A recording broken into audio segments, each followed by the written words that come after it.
Hello, everybody. Welcome back to Diego Knows. I am Diego. Okay, and we're here to talk about some more Sex in the City. That's right, it's Sex in the City time. Okay, I'm gonna get through every goddamn episode of this show, no matter what. All right, that's the promise I made to you, so that's what I'm gonna do. I'm gonna go through every single goddamn episode of Sex in the City and give you a straight man's point of view, because that's what I do here. Okay. So right now, we're reviewing the original show, Sex and the City. This is a show that aired in the late 90s to the early 2000s, back when the show was good. My name is Diego, and I've watched every single episode of Sex and the City. All 94 episodes. I watched both movies, and I watched that piece of shit show, and just like crap, I've already reviewed that show. If you want to see it, the video's already on this channel. Okay, but we're not talking about that piece of shit right now. We're talking about the original good show, Sex and the City, okay? Now, the episodes that we're talking about today here, this episode aired in June of 2001. So yeah, so it was a couple months before everything happened, before the whole world changed. Okay, for those of you who were not alive back then, let me tell you something. Everything before September 11th, 2001 was a completely different world. Okay, and that's when this show aired. All right. Now, I am a big fan of Sex and the City. Like I said, I watched every episode, and I didn't do that because I didn't like it. I did it because I did like the show. Okay. Now, when this episode first aired, at that time, I was going to college full time in Chicago, and then I was working at night in downtown Chicago. Okay, I worked at this restaurant. All right, so I worked with a lot of actors, a lot of models, a lot of people doing, stand-up comedy and stuff like that. So I worked with a lot of crazy people. We were all in our 20s. We were all young, trying to make it, in the entertainment industry or whatever the hell we were doing. Okay, I wasn't going to school for the entertainment industry, but I was doing theater and shit, So, we were doing a lot of fun stuff. Okay, so I was in that zeitgeist back then. Okay, so I was hanging out with a bunch of young, good-looking people. We went to clubs all the time. We went to bars all the time. We hung out with each other. We had house parties all the time. There was always a party at someone's house or someone's apartment, or my apartment or whatever. So we were doing a lot of that stuff. So when I watch this show, it kind of brings you back in time, okay, back to when I was a younger guy, when the music was different, the fashion was different, not everybody had a cell phone back then, okay, and here's another thing that's going to freak you guys out, okay, those of you that are young, all right, email was a new thing back then. Yes, it was. Email was a new thing back then. The reason I'm bringing that up is because there's a lot of that here. Okay, this episode here, the new thing, or one of the things about Sex and the City that was so great about it was whenever there was a new technology out there, whenever there was something new that not everybody had, like only the rich New Yorkers had it, okay, it made an appearance on this show, and that's how you learned about it. Okay, so for a lot of us, the first time we ever heard of something was because of this show. This show mentioned it, so now everybody had to get it, okay? Like in this episode that I'm gonna talk about today, there's a lot of stuff in there that, this is probably the first time you found out what it was, okay? Carrie, one of the main characters here, this is going to be her first exposure to email. I know, it sounds weird, right? Everyone emails now today, okay? But back then it was new. It was like a new thing. Like, oh my God, you can actually send a letter to somebody without putting it in the mailbox. You can just send it over your computer, okay? That was a new thing. I remember this time in my life. I remember going to college, and I remember taking my my statistics class, okay? And going to my class, and my TA was there, and he asked me, hey, did everybody in class get that email I sent? And I'm like, well, email? What the hell is an email? I mean, I kind of knew what it was, but I didn't actually have an email. At least if I did, I wasn't aware of it. I think they might have made me create one when I was in school. Okay, but it was around that time that I discovered what it was and what my first email was, and it was an email from my TA. Okay, from my statistics class. That's the first email I ever got in my life. And that's why I remember it, okay? It was an AOL account, okay? And you know what? I still have it. I still have the exact same account. Go figure, man. I'm old. Shit, man. Well, anyway, I was much younger back then. I was in my 20s, it was a new thing, all right? So when I'm looking at the show, I'm looking at it from that perspective. The women on the show were in their 30s and in their 40s. Okay, so that was avant-garde. Like, you didn't really make a rom-com show about women that old, that had no kids, that were single, that had not been married. They weren't married when the show started, okay? So, and they were fucking a bunch of people. I mean, that's not really the kind of message that you got on TV, but this was HBO, okay? So the way I looked at it, like, hey, listen, I watched Sopranos on HBO, and I love that show. That show was flawless. That show was incredible, okay? And that show was about a bunch of guys acting like guys and doing a lot of shady shit, okay? It was like the worst of men was on The Sopranos, okay? But it's like a train wreck. When you see it happen, it's bad, it's horrible, but you can't stop looking at it. okay? And that's what Sex and the City was, okay? You got a bunch of fucking women acting like fucking sluts. Yes, I said sluts, because that's what they all were, okay? Doesn't mean I hate them, okay? But that's what they were. They're out there fucking riding the cock carousel, okay, indefinitely, you know? So which was a bad message, I guess you could say. I mean, you know, it's only a bad message when once you hit the wall. Once you hit the wall, then you look at your life, oh my God, I wasted it fucking all these different people, okay? But back then, no, it's cool, it's liberating. I'm in charge of my own sexuality, okay? All that kind of bullshit that you feed yourselves when you're that young and stupid, okay? And hey, I'm a guy, I made mistakes too when I was young and stupid, and we'll talk about that as well, okay?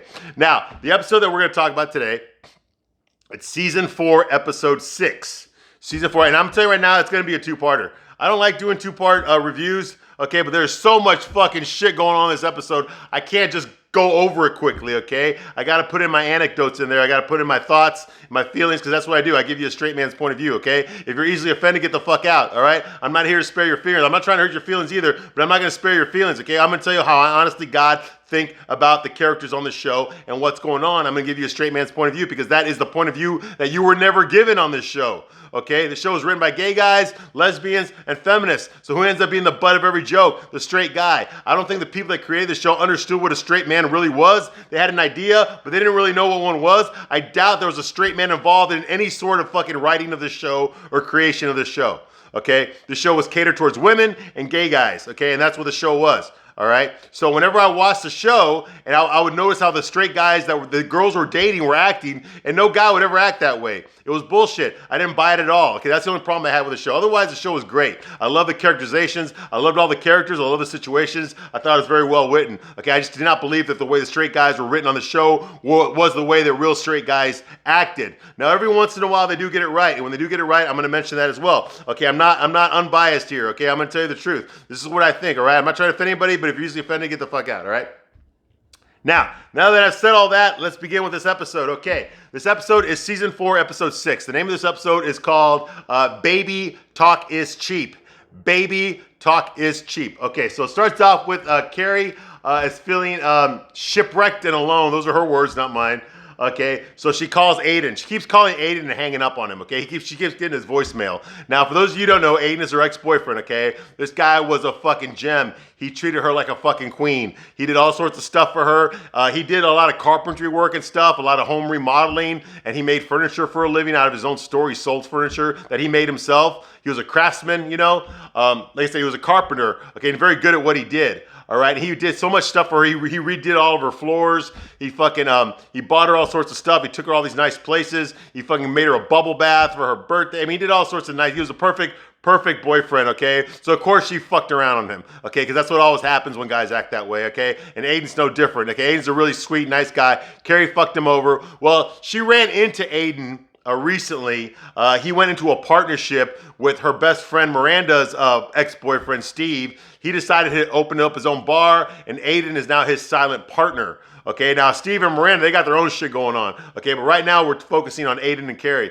So she's thinking about Aiden. She saw him again. He's gotten a haircut since they broke up. He looks better than he did before when she was dating him. Okay, but he kind of blew her off when she saw him the other day, and so now she's bothered. She kind of wants him back. No, she doesn't want him back, okay? I've already said before, she doesn't really want him back, okay? She wants that guy. She wants the security of having a guy there that'll do anything for her back. But the problem is that she fucking cheated on him over and over again with her ex-boyfriend, Big, despite the fact that he was married. Okay, yeah, all sorts of wrong going on here, okay? And she lied to him about it, and the only time she came clean about it was after her lover Big, after his wife found out about their affair, and she lost her fucking tooth falling down the stairs, okay, that's when she called it off with Big, and then she confessed to her boyfriend that she'd been fucking Big behind his back the whole fucking time, that they were together, the whole time they were in love with each other, and he was doing all this fucking shit for her for free, okay, so of course he dumped her, which he should have done before, because he put a lot more into their relationship than she ever did, okay, but now she wants him back. okay, because she saw him again and she realizes that she's not fucking in love with him, okay, but she realizes that she's still in love with him. She saw him the other day. She wants him back, okay. Now Carrie is just being a selfish fucking bitch this whole fucking episode. She does not concern herself at all with his feelings about what she did to him. She doesn't really understand why Aiden is kind of pulled away from her when she saw him the other day, how he didn't really want to talk to her. He didn't really want to joke with her. He didn't want to ask her about her life. He kind of just said, hey, how you doing? Good seeing you. And he walked away from her. He's never treated her that way before. Okay, so she's kind of shocked that he's acting that way. She has no reason to be shocked, okay? She fucked him over. She cheated on him over and over again and lied about it, okay? So she understands that on some level, that he's kind of mad at her for what she did, okay? But what she doesn't understand is why he doesn't just want to get intimate with her again, why he doesn't just want to be friendly with her again, why he doesn't just want to like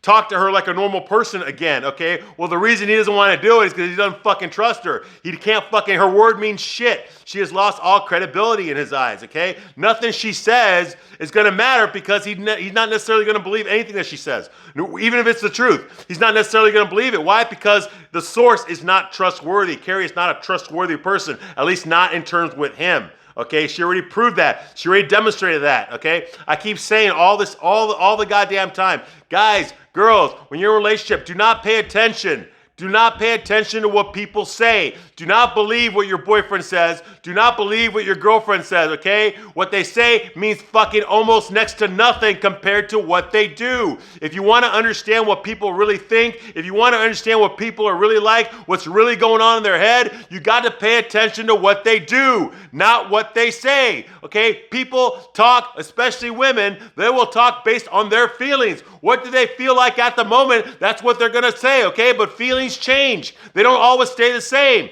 So just because she said something yesterday does not mean that she believes it today, okay? Her feelings probably have changed since then, all right? So you cannot take her word. Her word does not mean fucking shit. And the same thing goes for guys, all right?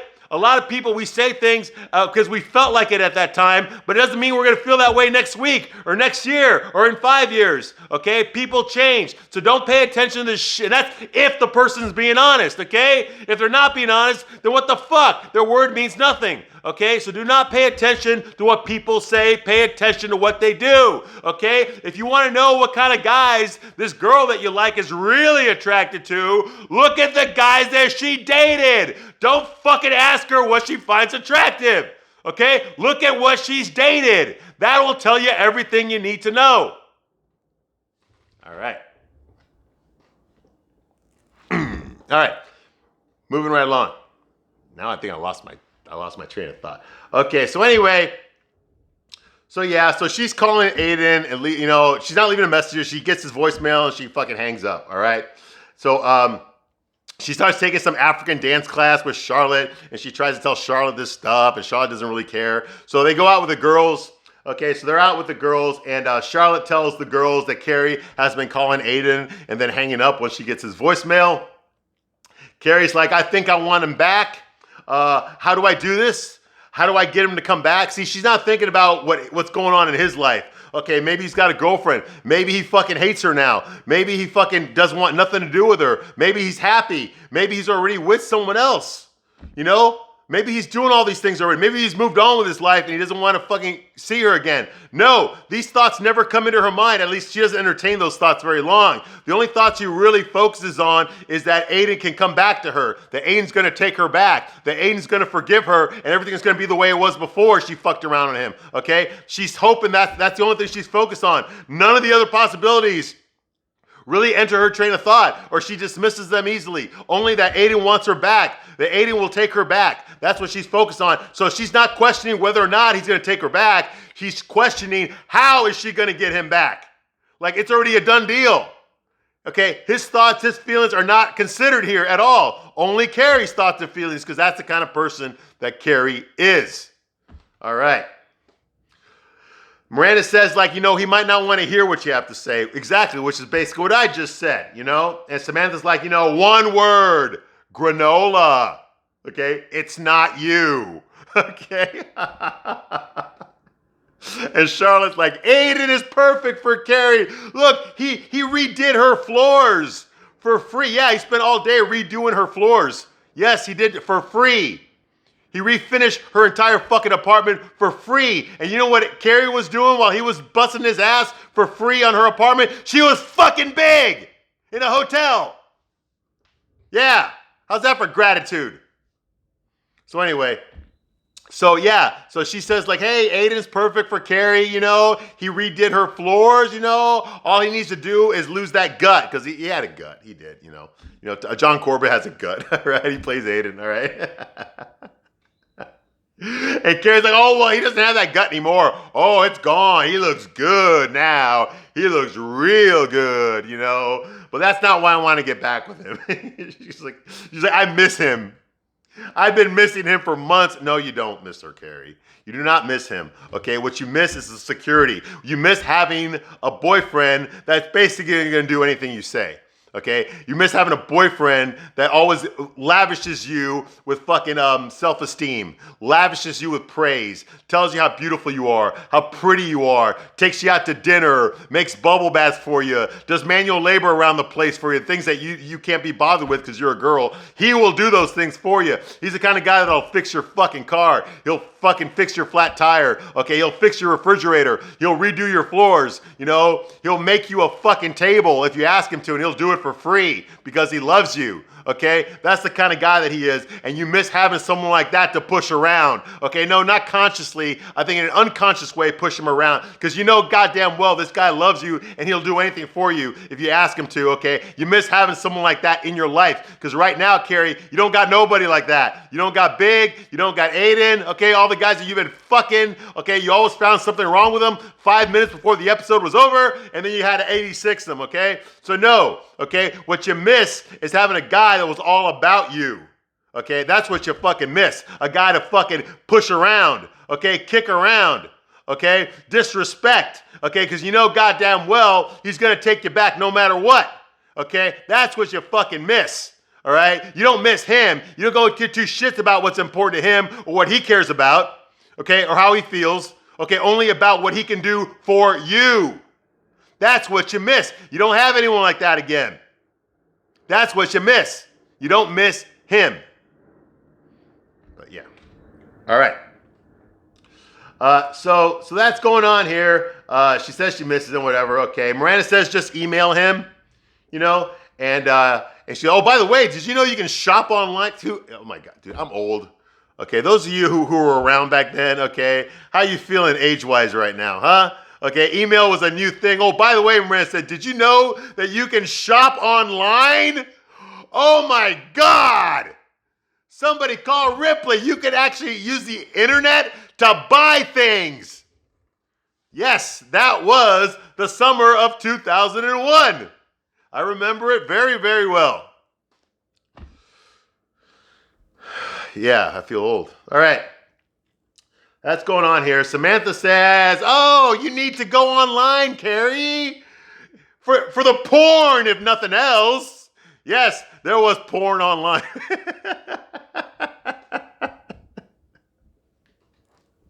Oh, my God. Back in the day, you used to have to go to a fucking porno shop that sold the fucking VHSs and the DVDs. You had to do that. That was how you had porn. Not anymore, okay? But it was a different world back then. It's a totally different world than it is today. Oh my God, I feel fucking old. You know? Yeah. So yeah, that's going on. Like I said, it's the summer of 2001. Okay. So she says, you know, just go to his store. Go to Aiden. That's what Samantha says. Go to Aiden's store and wear these fake nipples that I bought. Put those on. It'll make your nipples look perky, and the guys will be attracted to you, right? Women, do you really believe this shit? Like, I've noticed perky nipples before, but it never made me go crazy. You know, I mean, I knew girls that didn't wear that stuff that had perky nipples, you know, and yeah, it turned me on. But honestly, she had to have her clothes off for me to really appreciate it. Like, you know, there's only so much you can see through a fucking blouse, you know. So yes, I've dated girls that have really perky nipples, you know. Yes, it does turn me on. But, you know, the idea of wearing pasties, fake ones, you know, and walking around like that, to me, is just kind of stupid. because my personal experience is that the nipples get really swollen when they get suckled, okay? Not necessarily when you're just walking around or when it gets cold, But, to me, the whole idea of wearing fake nipples is just stupid. But, a lot of girls do it, I guess. Samantha obviously does it, or she's trying it out. She gives some to Miranda. Miranda puts them on and walks around the bar where they're at. And some guys do notice her, but nobody talks to her. All right. So, Samantha wants her fucking fake nipples back. Okay, go figure. I don't know, the fake nipple thing. Girls, did you ever wear that shit? I don't know, dude. I mean, that's like the female equivalent of fucking, putting a sock in your fucking pants, okay? Like, how long can the illusion hold up, all right? Okay, so that's going on here, okay? So Miranda puts them on. Okay, Miranda starts to train for the marathon. I guess she decides she's going to do something about that big fat ass of hers that's just going to get fatter no matter how much she runs. But she decides she's going to train for the fucking marathon. And she meets some guy there. We don't know his fucking name. We never find out his name. He's just fucking there. And she flirts. Yeah, she flirts with him. Go figure. She actually initiates the conversation with him. All right, because she's like on the 7-mile training course, and so is he, and that's basically for pussies. But he says he's had knee surgery in the past, so that's why he does the 7 miles. He's working his way up to the 10-mile one. So they meet and they decide, hey, let's be running buddies together. Okay, so she calls him Marathon Man. That's like his nickname, Marathon Man, and they're gonna practice running the marathon together. Okay, so of course that means they're gonna fuck later. Okay, but she's flirting with him, so I thought it was kind of weird that Miranda would initiate flirting with a guy. She calls him cute and stuff and all this stuff, which is weird because usually the women on the show are very passive. The guys flirt with them. They don't actually go out there and risk fucking rejection themselves, okay, to talk to someone of the opposite sex like men do all the fucking time. No, they actually wait for the guy to approach them, all right, because that way they have the power. But she's actually flirting with him, which I thought was kind of avant-garde, very new for this show, all right. So that's going on here. Okay, so she flirts with a cute guy, whatever, okay. He wants to train with her, okay. Meanwhile, Trey loves Charlotte's redecorating. She's redecorating the place. She kicked her fucking mother-in-law out of the fucking house. She's going to decide what their apartment's going to look like. So she's redoing the wallpaper. She's redoing everything. Trey has no fucking taste, so of course he's happy with anything that fucking Charlotte does. If she farted on him, he would be in fucking heaven, okay. There's nothing that Charlotte cannot do that's not going to make him fucking happy, okay. If she pissed on his face, I'm sure he'd fucking lick every fucking drop, okay. So meanwhile, they go to this room, this spare room that they have. They have no reason for that room to be there. They have nothing to do in it. So they're kind of deciding, what are we going to do with this spare room? And of course, Charlotte's leading up to that conversation about a baby. And Trey's kind of on the same level. Like he's considering, yes, yeah, maybe we should have a baby, B-A-B-Y, a baby. So they agree, yes, let's have a baby. This is going to be the baby's room. Okay, so they're already thinking family, which is actually good. It's actually very sweet to see that, that their relationship is moving along. Because you remember last season, he couldn't get a fucking heart on. They didn't have sex, and she was this close to, well, she did leave his ass.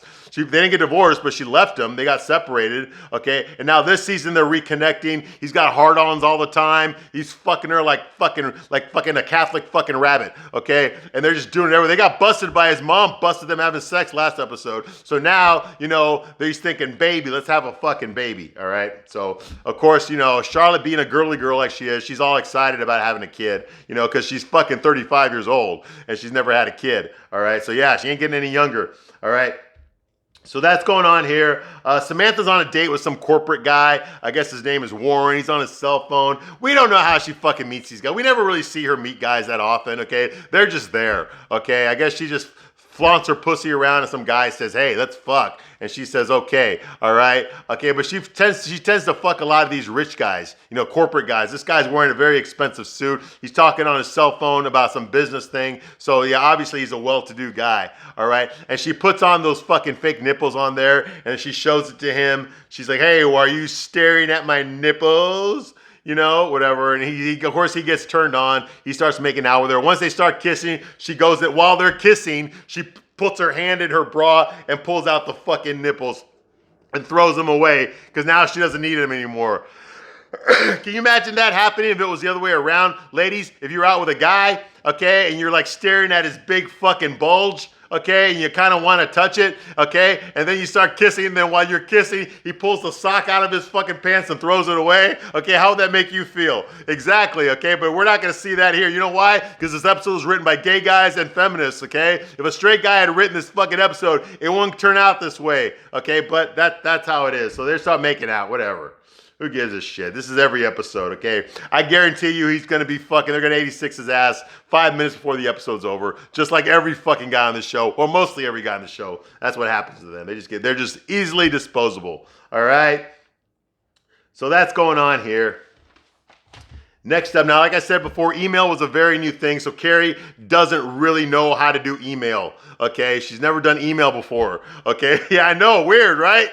You know, she didn't even have a fucking cell phone, okay? I had a cell phone in 2001. Carrie does not have a cell phone in 2001, okay? This is like some fucking 50 Shades of Grey shit. Yeah, you know, what the fuck's her name? Anastasia, I just got fucked. Yeah, Anastasia Steele, what a fucking name, okay? This bitch, we're supposed to believe that this fucking bitch has got some fucking billionaire, some good-looking, ripped abs, fucking chisel-featured billionaire wants to fuck her, okay? And she's in college and she's a virgin. Okay, we're supposed to believe that, right? That's believable. Okay, but what's not believable is that she has no fucking email. The whole time she's at the university, she had no fucking email, okay? It's one thing to fucking push the fantasy. It's another thing to be in fucking lollipop land. And that's what 50 Shades of Grey is, okay? Because Anastasia Steele didn't have any fucking email either, okay? And yet her shit happens like in 2011, okay? Not fucking believable. This is 2001, and Carrie does not know what, she knows what email is. She's never had an email account, okay? She's just now learning about the internet. How can that be? She's a fucking writer, for Christ's sake. She's on her laptop every fucking episode, but she doesn't fucking have email until this episode. Season 4 is when Carrie gets email for the first fucking time. She's only had 2 fucking emails in her entire life. One was from Miranda, and the other one was from the Welcome to AOL, okay? Yeah, go figure. All right. So what does she do, okay? She's working on a letter. She's going to send Aiden an email. Yeah, she's going to send him an email, a letter that she wrote, hoping that he'll come back, all right? Now, we only see the letter for like maybe 3 seconds, then she deletes the whole fucking thing. Okay, and then she decides just to write down, I miss you, and send that to him. Okay, well, I paused, and I actually read that email. Okay, so I'm going to give you some highlights from it right here. Okay, this is what she wrote down, okay? So Carrie says, like, she mentions that she's surrounded by memories of him everywhere she goes. All the places that they used to, all the places they were, you know, she's surrounded by those places. She always thinks about him. Okay, she's aware that he's probably got a new girlfriend or several new girlfriends. She realizes that she fucked up that relationship. He probably doesn't trust her. No shit.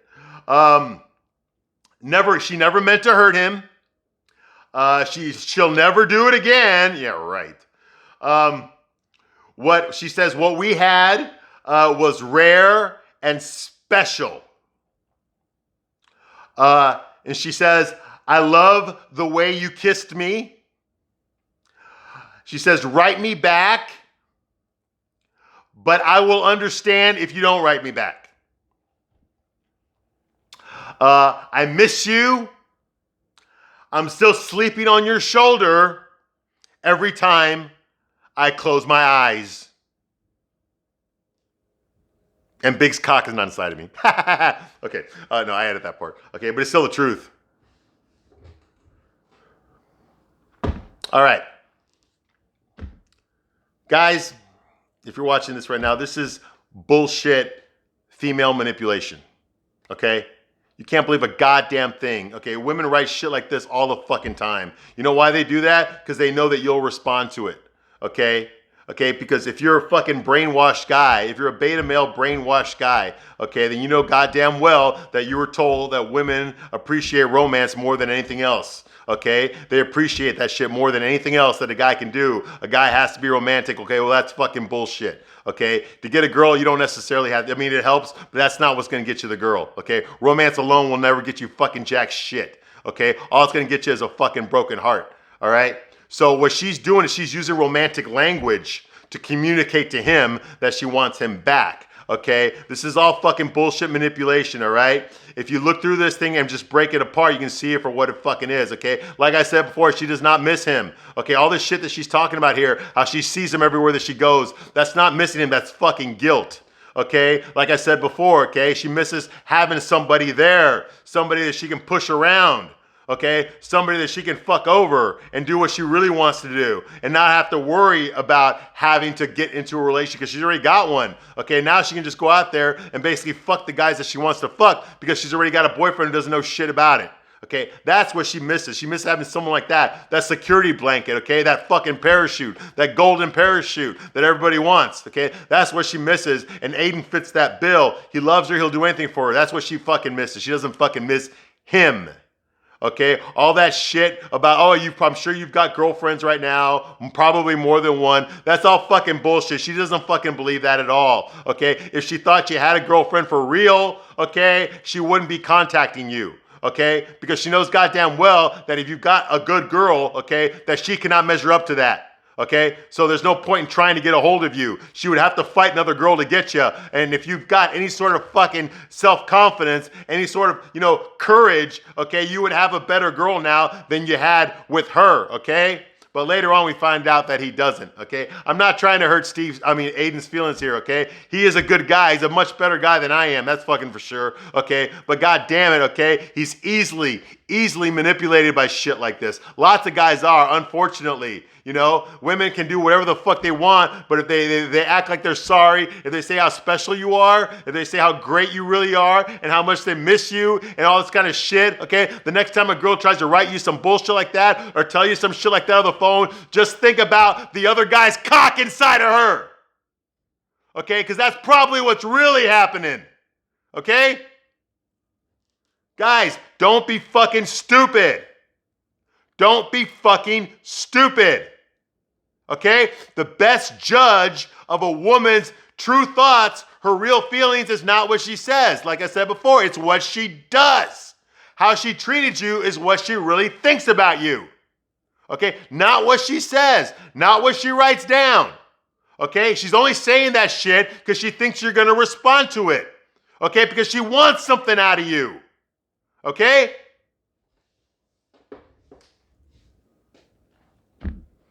Moving right along. All right.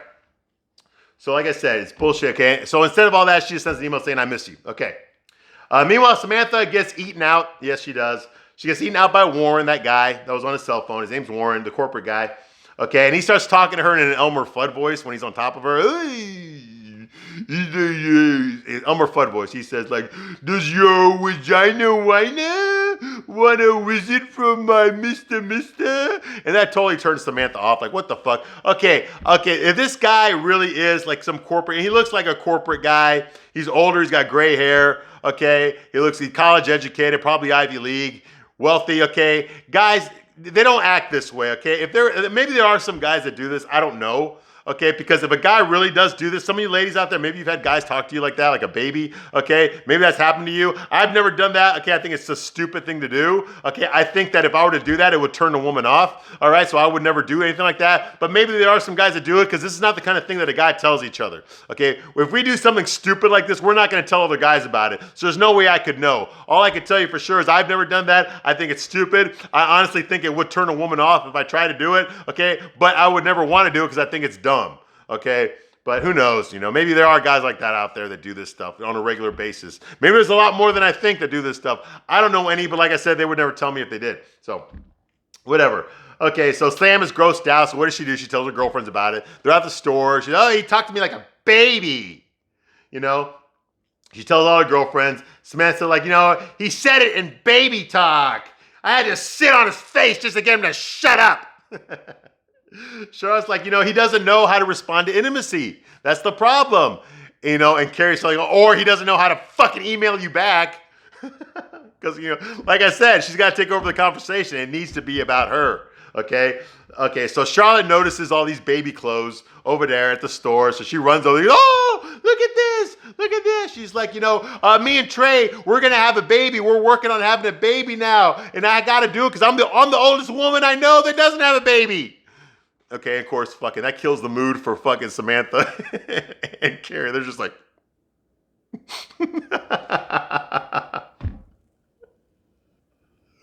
And she's like, oh, okay, oh, and I promise I won't be that mom that talks about the diaper genie, okay? And okay, Samantha's like, oh, what the fuck's a diaper genie? And Kara's like, I don't know what a diaper genie is either. Hey, you know what? I did not know what a diaper genie was back then either. In fact, I didn't know what it was until my fucking baby was born. Okay, I know what a diaper genie is now, but I did not know it back then. Okay, I was like them. I don't know what the fuck I know what it is now. Okay, because I'm a father, but I didn't know what it was back then either. So can't fault him for that. Anyway, Charlotte runs into some girl named Trish there. She's got one of her kids with her, a little girl. And so I guess they know each other. We'll never see her again, whatever. But she's there with her little daughter, and she invites her to fucking to dinner at her place. Hey, me and Trey, we're working on having a baby, and we want to invite you to dinner. Okay, and Trish says like, dinner, huh? Try finding a babysitter for 3 kids, huh? On a Saturday. She's like, I can't believe I'm 34 and I already have 3 kids. Well, Charlotte's 35 and has no kids. All right.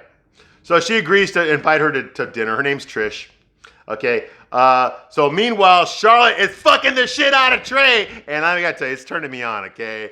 Charlotte's fucking right cowgirl, holding his hand and shit. And he's basically like, oh, and I can tell he's having a great time. I'd be having a great time if I was doing that scene. They should have gotten me. They should have gotten me to play, well, maybe not. I don't want to be, no, never mind. But they could have gotten me as a body double, okay, for this scene, okay? Because I think Kristen Davis looks fucking, I've said it before, I'm more attracted to her than any of the other girls on the show, okay? I'm more attracted to Kristen Davis than any other girls on the show, all right? And she's fucking going to town on him, all right? But of course, she's got to kill the mood because it's a dramedy. So she's over here going like, I invited Trish and her family over to dinner this Saturday. Okay, and he's like, but I already told you. I got to play golf at 5 o'clock with my friend Bill. I told you that last week. Well, don't worry. I'll get her to come by later. Yeah. That's basically what happens here, okay? And, come on. It's Sex in the City, okay? Okay. All right, so I am going to end this review right now. This is the end of part 1. But I will be back with part 2 very shortly, and we're going to get through this goddamn episode because there's a lot of shit that happens here, okay? So thank you for watching this long, and I'll see you on the next one.